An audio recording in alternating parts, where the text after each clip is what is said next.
देश ਦੇ ਵਿੱਚ ਲਗਾਤਾਰ ਕਰੋਨਾ ਵਾਇਰਸ ਦੇ ਮਾਮਲੇ ਵਧ ਰਹੇ ਨੇ, ਜਿਸ ਨੂੰ ਲੈ ਕੇ ਲਗਾਤਾਰ ਜ਼ਿਲ੍ਹਾ ਪ੍ਰਸ਼ਾਸਨ ਅਤੇ ਸਰਕਾਰ ਦੇ ਵੱਲੋਂ ਇਹ ਕਿਹਾ ਜਾ ਰਿਹਾ ਹੈ ਕਿ ਇਸ ਦੇ ਉੱਤੇ ਕੰਟਰੋਲ ਕਰਨ ਦੇ ਲਈ ਉਹਨਾਂ ਦੇ ਵੱਲੋਂ ਪੁਖਤਾ ਇੰਤਜ਼ਾਮ ਕੀਤੇ ਜਾ ਰਹੇ ਨੇ। ਆਖਿਰ ਲਗਾਤਾਰ ਕੇਸਿਸ ਦੇ ਵਿੱਚ ਵਾਧਾ ਹੋਣਾ ਕਿਤੇ ਨਾ ਕਿਤੇ ਸਰਕਾਰ ਦੇ ਲਈ ਵੀ ਚਿੰਤਾ ਦਾ ਵਿਸ਼ਾ ਬਣਿਆ। ਇਸੇ ਮਾਮਲੇ ਤੇ ਅਸੀਂ ਗੱਲਬਾਤ ਕਰਾਂਗੇ। ਸਾਡੇ ਨਾਲ ਡਾਕਟਰ ਗਰੇਵਾਲ ਨੇ, ਉਹਨਾਂ ਨਾਲ ਗੱਲਬਾਤ ਕਰਾਂਗੇ। ਸਰ, ਲਗਾਤਾਰ ਮਾਮਲੇ ਵਧ ਰਹੇ ਨੇ, ਕੀ ਲੱਗਦਾ ਮਾਮਲੇ ਵਧਣ ਦਾ ਕਾਰਨ ਕੀ ਹੈ? ਲੋਕਾਂ 'ਚ ਅਵੇਅਰਨੈਸ ਨਹੀਂ ਜਾਂ ਕਿਤੇ ਸਰਕਾਰ ਦੀ ਕਮੀ ਹੈ? देखो जी, जब पिछे जे ਇਹਦਾ कोरोना वायरस ਦਾ ਗ੍ਰਾਫ ਫਲੈਟ ਹੋ ਗਿਆ ਜਾਂ ਥੱਲੇ ਨੂੰ ਆਉਣਾ ਸ਼ੁਰੂ ਹੋ ਗਿਆ, ਲੋਕਾਂ ਵਿੱਚ ਆਮ ਇੱਕ ਫੀਲਿੰਗ ਆਉਣੀ ਸ਼ੁਰੂ ਹੋ गई कि कोरोना आया सी ਤੇ चला गया। ये कहने के बावजूद कि सभी जो डॉक्टर थे, हिंदुस्तान के मशहूर डॉक्टर थे, वो सभी ये कह रहे थे कि कोरोना आ गया है, किसी ने कहीं नहीं जाना और इसका परहेज़ और प्रिकॉशन सभी को रखने पड़ेंगे। लेकिन हम सब भूल गए। उसके बाद वैक्सीन का शोर पड़ गया।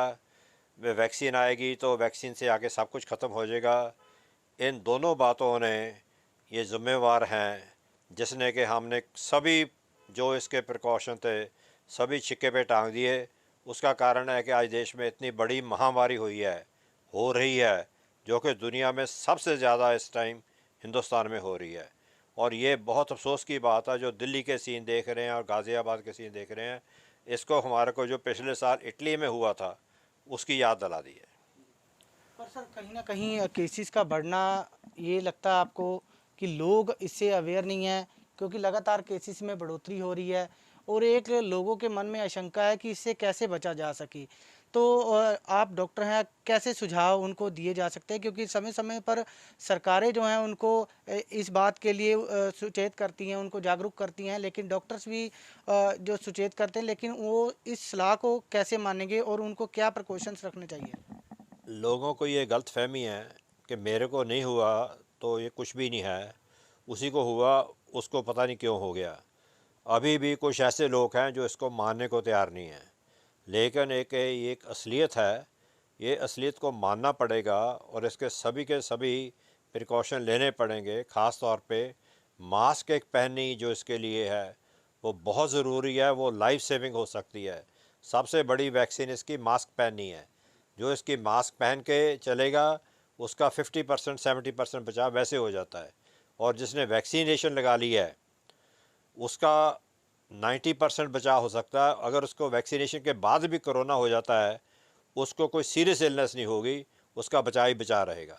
लेकिन वैक्सीनेशन के बारे में एक बात कहूँगा, जो सरकार ने ये फ़ैसला किया है कि केंद्र की सरकार की वैक्सीनेशन का रेट 1 मई से 150 रुपये, स्टेट की सरकार की वैक्सीनेशन का रेट 400 रुपये और प्राइवेट डॉक्टर की वैक्सीनेशन का रेट 600 रुपये है। मैं एक बात सोचना पूछना चाहता हूँ, जिसने भी ये किया है, कि एक तरफ तो हम नारा देते हैं एक देश एक चोन, एक देश एक राशन कार्ड, एक देश और सब कुछ एक सारा कुछ होगा। इस यहाँ पे एक देश है, एक वैक्सीन है और उसके 3 रेट क्यों हैं? मेरे को ये समझ से बाहर है। ये आज के दिन जो लोग इस महामारी में मारे जा रहे हैं, खर्चे फालतू हो रहे हैं, वो उन लोगों के लिए एक बहुत बड़ा धोखा है। इसी के ऊपर एक सवाल आपने किया है कि खर्चे काफ़ी हो रहे हैं। एक प्राइवेट हॉस्पिटल पर काफ़ी इल्ज़ाम लग रहे हैं कि वो ज़्यादा पैसे जो वसूल रहे हैं, तो उनके ऊपर भी इल्ज़ाम लग रहे हैं। तो क्या लगता है आपको ऐसी सिचुएशन में क्या करना चाहिए? कैसे जो हॉस्पिटल प्रशासन है वो अपने खर्चे कैसे पूरे कर रहा है? या एक कोविड की जो दवाई है, जो वैक्सीनेशन है, तो उसको लेकर भी एक सवाल आपने बताया कि अलग अलग रेटेज हैं, उसके हैं, लेकिन अलग अलग स्टेटों में भी ऐसे ही हैं। यूपी में कुछ और रेट हैं, पंजाब में कुछ और हैं, हरियाणा में कुछ और हैं। देखिए, एक एक तरफ तो इसको राष्ट्रीय महामारी का कानून के अधीन रखा हुआ है, दूसरी तरफ इसके लिए आप छोड़ दिया सभी स्टेट्स में, जो आप इसका फ़ैसला करते हो वैसे कीजिए। आप देखिए, इसकी दवाई है, एक रेमडेसिविर का इंजेक्शन लगता है। वो इंजेक्शन अगर सरकार हमारे को देती है तो वो मुफ्त देती है पेशेंट के हिसाब से, लेकिन बाज़ार में उसकी जो ब्लैक मार्केटिंग हो रही है, एक इंजेक्शन जिसकी नॉर्मल कीमत 1500 है, वो 15,000 से लेके 20,000 25,000 तक लेते हैं। क्या सरकार को पता नहीं? क्या सरकार उनको रोक नहीं सकती? ये एक कोई गरीब आदमी ने जिसने अपने किसी प्यारे को बचाना होगा, उसका तो घर खाली कर देगी। और दूसरी तरफ से ऑक्सीजन की बात है, ऑक्सीजन की जो है प्रोडक्शन वो रिक्वायरमेंट से बहुत कम है। अगर इसको साथ के साथ अभी ना बढ़ाया गया, आज नीति आयोग के डॉक्टर पॉल का एक बयान था इंडियन एक्सप्रेस में, उनका कहना था कि आने वाले दिनों में रोज़ का 6-6 लाख कोरोना का मरीज़ बन सकता है एक दिन में। और जब अगर ऐसे हो गया और इन चीज़ों पे नथ ना डाली गई तो बहुत नुकसान होगा देश का, ये इसका लक तोड़ देगा। मेरे हिसाब से इसके लिए सरकार को जागरूक होना चाहिए। हमारे शहर में एडमिनिस्ट्रेशन काम कर रही है। आज उन्होंने ऑक्सीजन के लिए बहुत बड़ा ऑर्डर किया है कि जिसके पास भी कोई इंडस्ट्री का सिलेंडर है या नॉन कोविड हॉस्पिटल है, वो सारे अपने सिलेंडर वापस कर दें। एक बहुत बड़ा स्टेप है और शलाघायोग स्टेप है, क्योंकि आज सुबह ऑक्सीजन की बहुत कमी महसूस हो रही थी और उन्होंने ये स्टेप लिया और ये शलाघायोग स्टेप है। इसी तरह दवाइयों के लिए भी इनको लेना पड़ेगा, क्योंकि अगर ये ना किया तो एक इंजेक्शन 1,500 वाला अगर 15 से 20,000 मिलता हो तो बहुत माड़ी बात है। एक सर प्रिकॉशंस को लेकर आपकी क्या राय है, लोगों को कैसे आप अपील करते हो, क्योंकि लगातार लोग इससे बचाव करने के लिए प्रयास जरूर करते हैं, उनको अगर घर में वो क्वारंटाइन होते हैं, अपने घर में रहते हैं, तो उनको क्या प्रयास करने चाहिए?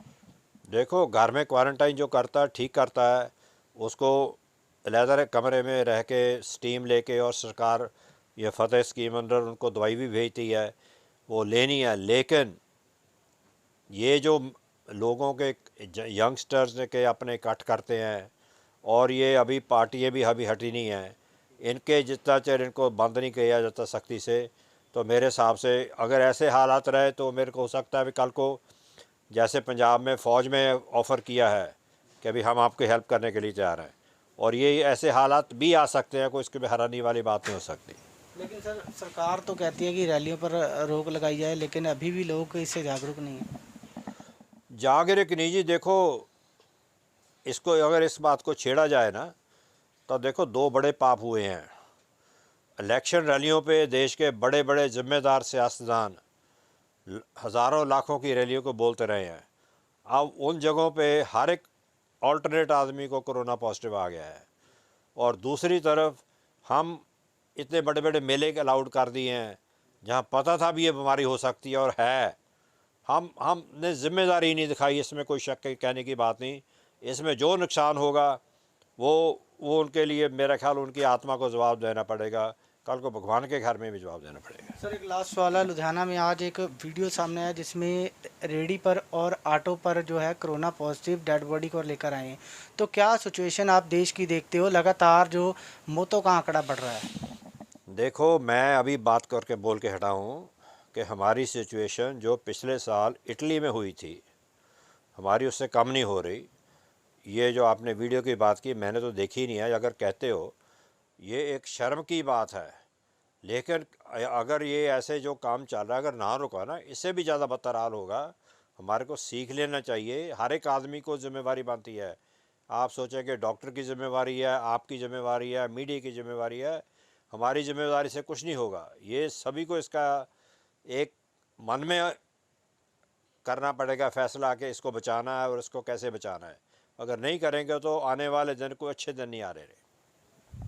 ਸੋ ਸਾਫ਼ ਤੌਰ 'ਤੇ ਡਾਕਟਰ ਗਰੇਵਾਲ ਦਾ ਕਹਿਣਾ ਹੈ ਕਿ ਆਉਣ ਵਾਲੇ ਦਿਨਾਂ ਦੇ ਵਿੱਚ ਸਥਿਤੀ ਹੋਰ ਵੀ ਭਿਅੰਕਰ ਹੋ ਸਕਦੀ ਹੈ, ਜਿਸ ਨੂੰ ਲੈ ਕੇ ਲੋਕਾਂ ਨੂੰ ਆਪਣਾ ਬਚਾਅ ਆਪ ਰੱਖਣਾ ਪੈਣਾ ਹੈ। ਸੋ ਉਹਨਾਂ ਨੇ ਸਾਫ਼ ਤੌਰ 'ਤੇ ਕਿਹਾ ਹੈ ਕਿ ਕਰੋਨਾ ਵੈਕਸੀਨੇਸ਼ਨ ਵੀ ਇੱਕ ਰੇਟ 'ਤੇ ਮੁਹੱਈਆ ਹੋਣੀ ਚਾਹੀਦੀ ਹੈ। ਜਿਸ ਤਰੀਕੇ ਦੇ ਨਾਲ ਸਰਕਾਰੀ ਹਸਪਤਾਲਾਂ ਦੇ ਵਿੱਚ ਰੇਟ ਕੁਝ ਹੋਰ ਨੇ ਅਤੇ ਪ੍ਰਾਈਵੇਟ ਹਸਪਤਾਲਾਂ ਦੇ ਵਿੱਚ ਰੇਟ ਕੁਝ ਹੋਰ ਨੇ। ਇਸ ਤੋਂ ਇਲਾਵਾ ਵੱਖ-ਵੱਖ ਸਟੇਟਾਂ ਦੇ ਵਿੱਚ ਜਿਹੜੇ ਕਰੋਨਾ ਵੈਕਸੀਨੇਸ਼ਨ ਦੇ ਰੇਟ ਕੁਝ ਹੋਰ ਨੇ, ਤਾਂ ਉਸ ਨੂੰ ਲੈ ਕੇ ਵੀ ਉਹਨਾਂ ਨੇ ਸਰਕਾਰ ਨੂੰ ਕਿਹਾ ਹੈ ਕਿ ਇੱਕ ਰੇਟ ਜਿਹੜਾ ਨਿਰਧਾਰਿਤ ਕਰਨਾ ਚਾਹੀਦਾ, ਜਿਸ ਦੇ ਨਾਲ ਆਮ ਲੋਕ ਵੀ ਇਸ ਵੈਕਸੀਨੇਸ਼ਨ ਨੂੰ ਲਗਵਾ ਸਕਣ।